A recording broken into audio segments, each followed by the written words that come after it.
빠질 때 고점 대비해서 거의 70% 빠졌단 말이죠. 그리고 12월 달 한 달만 30% 빠졌어요. 이걸 못 버텨서 던지셨으면 지금 100% 올랐잖아요. 못 챙기시는 거죠. 이 변동성을 견디셔야지 수익이 두 자릿수가 나는 거죠. 항상 생각하셔야 되는 거는 내가 뭐의 목표 수익률을 가지고 있느냐, 내가 이 종목을 잘 골랐느냐 못 골랐느냐. 잘 골랐다면은 변동성을 이겨내라. 지금까지 약간 이렇게 글로벌한 시각으로 글로벌한 기업들을 좀 이렇게 다뤄주셨는데 네. 아까 처음에 그 미국 경제의 경기 침체가 뭐 2024년 3분기 네. 뭐 이렇게까지도 보신다고 하셨었잖아요. 네. 그 이유가 기업과 가계의 펀더멘털이 좋다고 보셨잖아요. 그렇죠. 근데 이거 만약에 우리나라로 좀 갖고 왔을 때는 가계가 조금 이제 요즘 보면은 그 전체적으로 국가 GDP도 많이 낮아지고요. 그다음에 가계 부채도 높고 부동산이 흔들리면서 위축될 거다 이런 전망들도 좀 많은데 미국의 논리를 한국에 적용하기는 조금 어려울까요? 근데 우리나라는 기본적으로 네. 작은 나라잖아요. 네. 그렇기 때문에 수출과 글로벌 경기가 훨씬 더 큰 영향을 미쳐요. 네. 그러니까 내수 소비 시장을 가지고 얘기하기에는 왜냐하면 지금 가계부채 비율과 금리는 내수 시장인 거거든요. 네. 예, 그래서 물론 우리의 GDP 중에서 내수 시장이 차지하는 비중이 60%는 넘기 때문에 크거는 맞죠. 그렇지만 기업들의 실적으로 계산하실 때는 가장 시가총액 안에서로 계산하셨을 때는 훨씬 더 글로벌 경기가 중요해요. 그래서 중국이 살아나고 네. 미국이 괜찮다. 그러면은 우리나라 주가는 괜찮은 거예요. 그래요. 예. 보시면은 내수 관련된 주식이 우리나라 전체 시가총액으로 계산했을 때 몇 프로나 될까요? 그래요. 그렇죠? 네. 삼성전자 반도체만 전체 시가총액의 거의 뭐 40%. 여기에 자동차, 전기차 부품 더하면 또 50% 훨씬 넘어가겠죠? 그럴 것 같아요. 그러니까 결국은 글로벌적인 부분과 연결되어 있는 비중이 네. 우리나라는 거의 한 뭐 3분의 2는 넘겠죠. 그래서 맞습니다. 우리나라는 지금 가계부채 비율이 높아요. 그렇기 때문에 이제 금리의 영향을 더 많이 받아요. 그리고 또 우리나라의 만기의 폭은 3년밖에 안 되기 때문에 금리의 민감도가 굉장히 높습니다. 네. 그래서 지수 변동성이 크게 일어날 수 있어요. 근데 이제 우리가 지금 딱 이걸 얘기를 들어보면은 우리나라는 금리를 미국보다 더 많이 안 올린다고 얘기했죠. 네. 그러니까 한국은행이 3.5% 요 정도의 고점을 제시를 했잖아요. 미국은 5%를 제시를 하고 있는데 그렇기 때문에 그 정도는 감당이 가능한 거예요. 이 부채 비율에서도.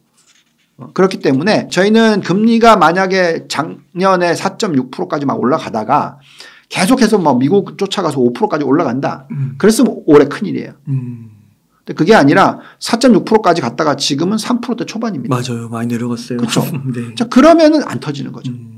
서바이벌 할 수 있죠. 네. 여기에 글로벌적으로 경기가 더 막 안 좋아지는 게 아니라 어느 정도 바닥을 다지는 모습이 올해 안에 나온다. 특히 네. 뭐 반도체 그렇지 않습니까? 네. 지금 뭐 흐름이 좋죠. 그렇죠. 네. 물론 적자는 적자죠. 그렇지만 이제 바닥을 다질 거다. 상반기에 그렇게 되면은 이제 또 좋아지는 거죠. 네. 그래서 우리나라의 주식에 있어서는 훨씬 더 글로벌적인 차원에서 들여다보시는 게 맞다. 네. 그리고 그 글로벌적인 차원에서 가장 수혜를 많이 받는 기업들은 글로벌 경쟁력 시장 점유율이 높은 기업들이다. 그러니까 당연히 삼성전자, 뭐 현대차, 뭐 이런 회사들이 나오는 겁니다. 네. 예. 아니면 뭐 지금 2차 전지도 마찬가지겠죠. 그러니까 다 글로벌 시장 점유율 두 자릿수 이상 이렇게 가지고 있는 산업의 대표적인 기업들은 올해는 좋을 거다. 이렇게 생각하고 있는 거죠. 그러면은 그 네. 반도체 섹터 삼성전자 그리고 현대차 이런 거 좀 언급해 주셨는데 2차 전지가 좀 빠진 것 같은데 2차 전지는 조금 어떻게 보세요? 우리나라 좀 대표적으로 막 좀 좋게 보시는 분들은 네. 대한민국을 이제 반도체를 바톤을 이어받아서 한국을 먹여 살릴 거다 막 이렇게까지도 얘기하시더라고요. 충분히 그럴 수 있죠. 뭐 먹여 살릴 것까지는 모르겠지만 어쨌든 굉장히 큰 비중을 차지할 겁니다. 네. 자, 2차 전지 부분에 있어서는 결국은 전기차잖아요. 네. 자, 근데 전기차는 아까도 말씀드렸지만 전기차가 전체 글로벌 시장 점유율의 몇 프로라고 그랬죠?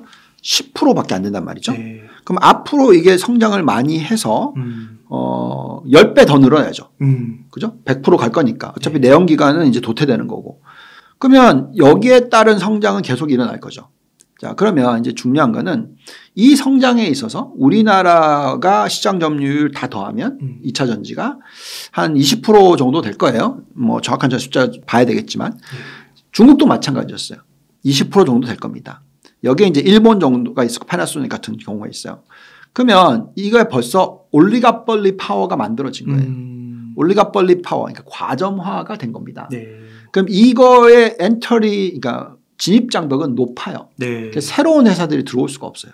자, 여기다가 또 재밌는 거는 중국은 중국 애들 키우기 위해서 중국 자동차 뭐 아시잖아요. 뭐 기리 자동차 있을 거고 뭐 BYD도 있을 거고 뭐 이런 쪽으로 하기 때문에 당연히 CATL 이쪽이 CATL. 연결돼 있을 거겠죠. 그런데 미국의 입장에서는 싫어하죠.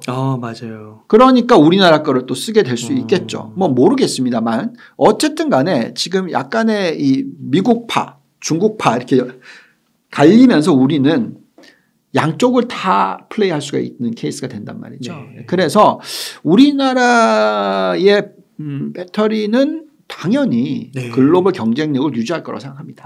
물론 경쟁을 계속 해야 되겠죠. 중국산과 일본산과 경쟁을 해야 되겠지만 그래도 그 기술력 그리고 지금까지 이루어낸 그 뭐 역사를 보면 이 업종은 당연히 투자를 적극적으로 해야 되고요.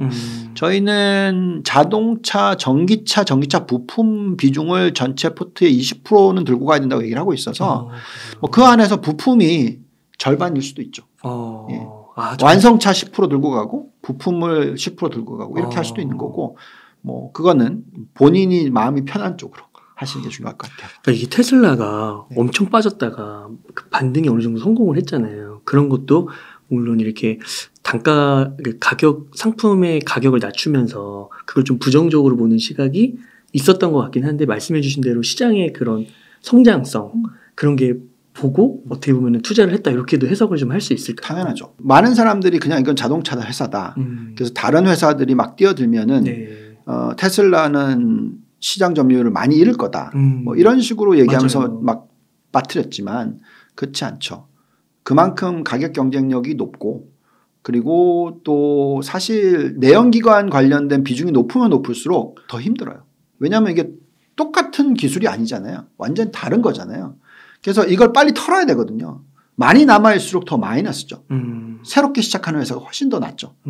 그래서 저희가 볼 때는 우리나라 자동차도 당연히 미국에다 공장을 짓는 게 맞죠. 왜냐하면 그쪽으로 새로 짓는 공장들은 전기차 관련 쪽일 거고 거기에 들어가는 인건비나 비용은 훨씬 더 내연기관 쪽보다는 낮을 거고 네. 그러고 거기 시장은 워낙 크고 네, 그렇기 때문에 저희가 생각할 때는 이런 관련해서의 이 누가 이길 수 있느냐 누가 이 내연기관 관련된 부분에 있어서의 레거시를 빨리 없애버리느냐 이게 중요합니다.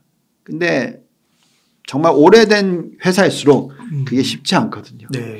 사실 기아차 현대차도 재작년까지만 하더라도 계속 내연기관 수소차 뭐 얘기하면서 전기차로 안 넘어갔던 이유가 있어요. 왜? 부품 회사들, 노조들 연관된 게 너무 많거든요. 그게 다 레거시라고 얘기를 하는 거죠. 그러네요. 이해관계자가 너무 예, 그거를 딱 바꾸기 시작하고부터 주가가 움직였거든요. 그래요. 네. 결국은 전기차 부분에 있어서는 뭐 다른 경쟁사들 지금 기존에 있는 자동차 회사들이 더 뭐 잘 만들 거다 이거 아닙니다.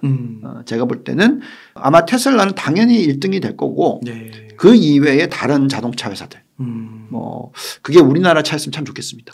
네. 그래서 우리나라에서 그 대형주를 봤을 때 삼성전자, 현대차, LG엔솔 이렇게 글로벌을 상대로 수출을 이렇게 하는 기업들은 글로벌 상황이 좋아지면 자연스럽게 그렇죠. 분위기 거기에 경쟁력이 있기만 하면 네. 그리고 있다고 보시는 거고요. 그렇죠. 그러면은 한 가지 또 많은 분들이 국민주로서 좀 갖고 있는 게 네. 그 네이버 카카오를 좀 궁금해하시더라고요. 이 네이버 카카오가 그 주가 흐름이 그래도 바닥 대비해서 많이 올라오긴 했는데 그래도 여전히 고점 대비해서 50% 이상 빠져 있는 상태여서 네이버 카카오에 대한 혹시 본부장님의 의견 좀 있으신지 궁금합니다. 똑같은 얘기인데요. 네. 그러니까 글로벌화 시킬 수 있느냐 없느냐에 따라서 주가가 레벨업 하느냐 못하느냐의 차이예요. 만약에 네이버와 카카오가 네. 우리나라 시장의 1등인데 네. 이거를 글로벌 시장에서도 탑 4 안에 들 수 있다. 그럼 사셔야죠.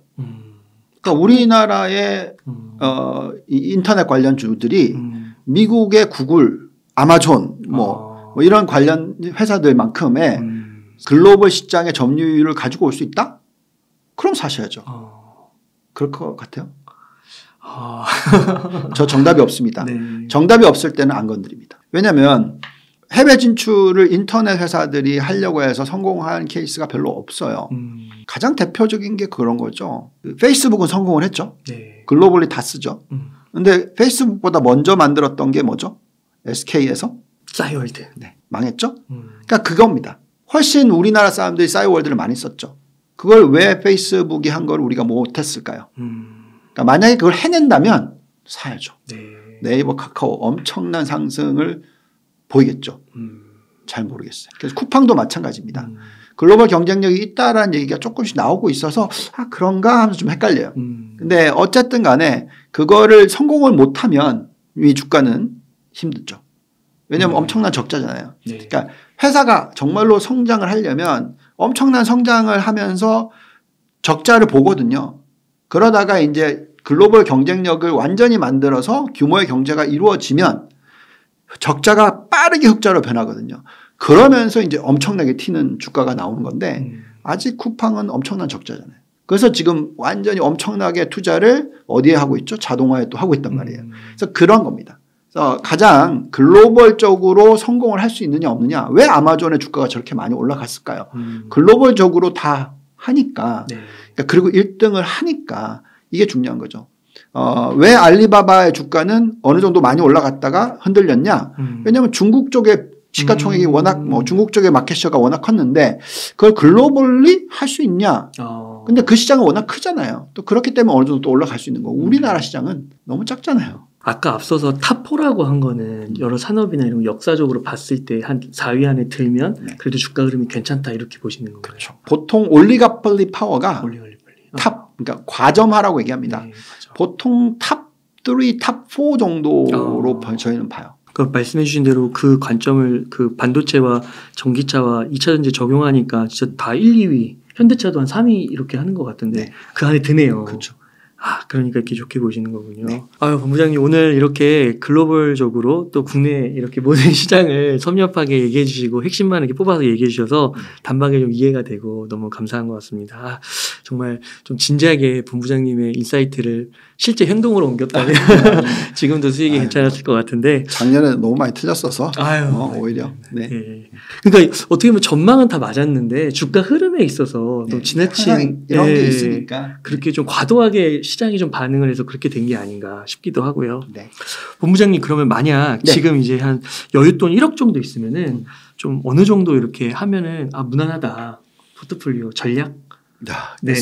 그런데 그 1억이라는 게 네. 여윳돈의 1억이라는 게 그 금액이 중요한 게 아니고요. 그 1억을 가지고 얼마를 버셔야 되느냐가 중요해요. 그러니까 뭐 예를 들면 1억으로 예금을 했다. 그러면 뭐 요즘에 금리 한 3%라고 칩시다. 그러면 1년에 300만 원. 그 정도만 벌어도 만족하신다. 그러면 주식 안 하셔야죠. 근데 300만 원 가지고 만족하시나요? 아니잖아요. 네. 그렇죠. 그래서 1년에 암만 못해도 1,000만 원 정도는 벌어야 된다. 10%. 네. 그러면 주식 하셔야죠. 네. 그래서 저희는 그렇게 본인이 요구하는 리스크가 얼마고 요구하는 수익률이 얼마인가를 확실하게 하셔야 돼요. 아, 따져봐야겠네요. 네. 저희도 상품이 그렇게 만들어져 있거든요. 홈런형은 20% 이상의 수익률, 변동성 20%. 뭐 그다음에 중간형은 뭐 10%대 중반의 수익률, 10%대 중반의 변동성. 뭐 그다음에 뭐 안타는 10% 미만의 수익성, 뭐 5%에서 10% 사이, 변동성은 5% 10% 사이. 결국 이건데 만약에 내가 돈이 100억이 넘어요. 네. 그러면 당연히 안타를 사셔야죠. 아, 5% 10%. 네. 그 정도만 해도 뭐 5억 10억. 네. 1년에 5억 10억만 현금이 생기면 뭐 편하잖아요. 네. 그죠? 그 정도입니다. 그래서 항상 중요한 거는 내가 어느 정도의 돈이 있고 어느 정도의 수익성이 필요하냐 이게 중요하고요. 그렇다면 내가 투자하는 어떤 그 톨러런스라고 해야 되나? 그 견뎌낼 수 있는 게 변동성을 견디셔야 돼요. 가장 중요한 종목이 뭡니까? 그걸 딱 정확하게 보여줬던 종목이 작년 12월 달에 테슬라예요. 네. 이 종목을 빠질 때 고점 대비해서 거의 70% 빠졌단 말이죠. 그리고 12월 달 한 달만 30% 빠졌어요. 이걸 못 버텨서 던지셨으면 네. 지금 100% 올랐어요. 100% 올랐잖아요. 못 챙기시는 거죠. 그래서 이 변동성을 견디셔야지 수익이 두 자릿수가 나는 거죠. 네, 그러네요. 네, 그래서 항상 생각하셔야 되는 거는 내가 뭐의 목표 수익률을 가지고 있느냐. 내가 이 종목을 잘 골랐느냐 못 골랐느냐. 잘 골랐다면은 변동성을 이겨내라. 예, 그래서 지금 저희가 이제 포트폴리오 구성은 어쨌든 성장주 70%, 가치주 30%, 또 선진국 70%, 신흥국 30% 이런 전략을 가져가고 이 안에서 이제 개별 업종들도 이렇게 나눠서 들어가 아까 말씀드렸던 그런 업종들 투자를 합니다. 근데 이건 다 주식이에요, 주식. 네, 주식. 근데 이제 주식이 아니라 뭐 어느 정도 비중을 채권을 들고 갈지, 어느 정도 비중을 현금을 들고 갈지 이런 부분들은 결국 내가 원하는 목표 수익률이 뭐냐에 따라서 변한다라고 말씀을 드리겠고요. 그래서 제가 이렇게 방송을 열심히 하는 이유는 우리나라 개인 투자자들이 투자에 있어서 좀 더 익숙해지시기를, 좀 더 마음이 편해지시기를. 네. 그래서 장기적으로 항상 나는 투자를 한다라는 생각에서 너무 단타 위주로서의 투자의 마인드는 좀 많이 좀 줄여주시고 장기적으로 정말 메가 트렌드가 만들어지는 그런 업종의 종목이라면 꾸준히 사서 모을 수 있는 그런 마음의 여유가 있어야 되지 않을까. 그래서 1억만 있으면 뭘 해야 된다 이게 아니고요. 예. 그 끝으로 시청자님들께 혹시 하고 싶으신 말씀이나 강조하고 싶으신 말씀 있다면 좀 부탁드리겠습니다. 뭐 이미 벌써 말씀드렸던 것 같은데 네. 많이 작년에 힘드셨잖아요. 저도 많이 힘들었고 같이 대화도 참 많이 나눴습니다. 많은 욕도 먹고 거기에 또 저희가 버티기도 하고. 근데 어쨌든 투자의 길은 쉬운 게 없어요. 네. 예, 그렇기 때문에 이럴 때는 같이 가는 게 중요합니다. 좋은 내용을 많이 보시고 그리고 그냥 썸네일만 보지 마시고 좀 내용의 깊이 나든지 내용의 디테일 끝까지 들어보시고 그 논리를 이해하시고 네. 그러면서 이제 장기적으로 그러니까 내가 논리를 이해하면 버틸 힘이 생기잖아요. 그렇죠. 네, 그래서 꼭 투자는 지금 시대에서는 하셔야 되는 거예요. 하지 않으면 안 되는 겁니다. 그래서 꼭 투자를 하시고 그 투자를 하는 방법에 있어서 이해도를 높이시기를 정말 바라고 거기에 제가 조금이라도 도움을 줄 수 있다면 최선을 다하겠습니다. 감사합니다. 이렇게 해서 유한타증권의 유동원 본부장님을 모시고 이야기를 나눠봤습니다. 긴 시간 동안 유익한 인사이트 많이 나눠주셔서 감사의 말씀드립니다. 오늘 고생 많으셨습니다. 감사합니다.